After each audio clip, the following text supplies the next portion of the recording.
महाराज जी, व्यापार में कभी कभी झूठ बोलना पड़ता है, क्या ये नाम अपराध बन रहा है? वैसे झूठ बोलने का तो मतलब अपने लोगों के दिमाग में बैठ गया, अगर झूठ नहीं बोलेंगे तो हमें पैसा नहीं मिलेगा, फिर हमारा काम नहीं चलेगा। हम तो व्यापार कभी किए नहीं तो जानते नहीं ना व्यापार का विषय, लेकिन इतना जरूर जानते हैं कि अगर 50 की वस्तु है और हम सिद्धांत के अनुसार 20 रुपया मुनाफा ले रहे हैं, तो हम अगर खुला बोल दें कि हम 70 की देंगे, तुम्हारी इच्छा हो तो भले चाहे कम बिके, लेकिन जो आपका मुनाफा आप कह के ले रहे हैं वो आपके लोग परलोक सबका मंगल करेगा। और झूठ और बेईमानी का धन कभी शांति का अनुभव नहीं करने देगा। दिखाई जरूर देगा कि बहुत उन्नति हो रही, लेकिन वो वास्तविक उन्नति है। दीपक की तरह जलो लेकिन जलते रहो, ज्वाला की तरह एकदम भभके और शांत हो गए वो अच्छा नहीं। भले दीपक की तरह जलो लेकिन प्रकाशित हो। कुल परंपरागत वो लक्ष्मी चलती है जो धर्म के दो। प्राय लोग ऐसा कह देते हैं कि व्यापार में तो झूठ बोलना ही होता है, झूठ नहीं बोलेंगे तो लड़के बच्चे भूखों मर जाएंगे। वैसे मुझे लगता है कि ऐसा नहीं है। हम 50 की लाए हैं, सब कोई जानता है व्यापार कर रहे हैं, तो 70 की देंगे, तुम्हारी गरज हो तो लो। और दूसरी बात है कि आपके जीवन के भरण पोषण, क्या अनंत जीवों के भरण पोषण का ठेका ठाकुर जी ने ले रखा है? ऐसा कैसे हो सकता है कि आप सत्य से चलो और आपकी दुर्दशा हो जाए, आप भूखे मरो, आपके बच्चे गली गली भटके? ऐसा नहीं हो सकता, ऐसा नहीं हो सकता।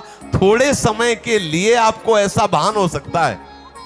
सुदामा जी सत्य से चल रहे थे, 2-3 दिन 4 दिन भोजन नहीं मिलता था, लेकिन सुदामा जी जैसा धनी देवराज इंद्र भी ललचा गए कि ऐसा मुझे धन मिल जाए।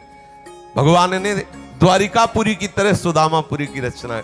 थोड़े दिन हो सकता है धर्म से चलने वाला आपको दिखाई दे ऐसा, लेकिन परिणाम उसका बहुत मंगल होगा।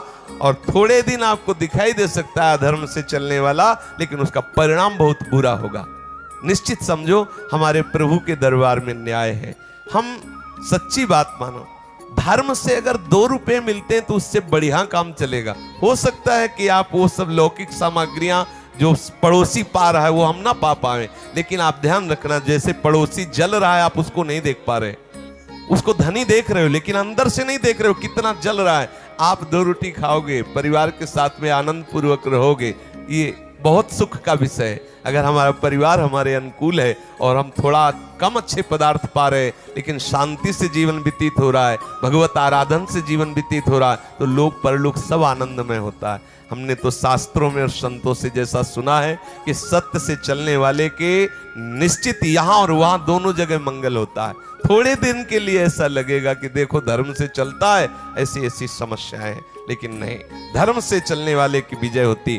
पांडवों को वनवास और अज्ञातवास भोगना पड़ा, दुशासन सिंह की तरह गर्जना करता था, लेकिन हुआ क्या? रहा न को कुल रोवन हारा। आखिरकार पांडव ही धर्म सम्राट बने, पांडव ही पूर्ण रूप से धर्म का शासन करने वाले राजा बने। आप विश्वास कीजिए, थोड़े दिन के लिए दिखाई दे सकता है अधर्मी का बहुत वैभव है, लेकिन उसके विनाश होने में देर नहीं लगेगी। इसलिए मुझे लगता है जहां तक हो सके धर्म पूर्वक चलो। प्रभु से प्रार्थना करो कि आपको सामर्थ्य दे सत्य बोलने की, प्रभु आपको धर्म से चलने की सामर्थ्य दे। वो सामर्थ्य देंगे तो सब बात बन जाएगी। नहीं, हम कई जगह ऐसे कमजोर होते हैं कि हमें लगता है झूठ नहीं बोलेंगे तो हमारा जीवन नहीं चल पाएगा। ऐसा लगता है, बकाया ऐसा होगा नहीं।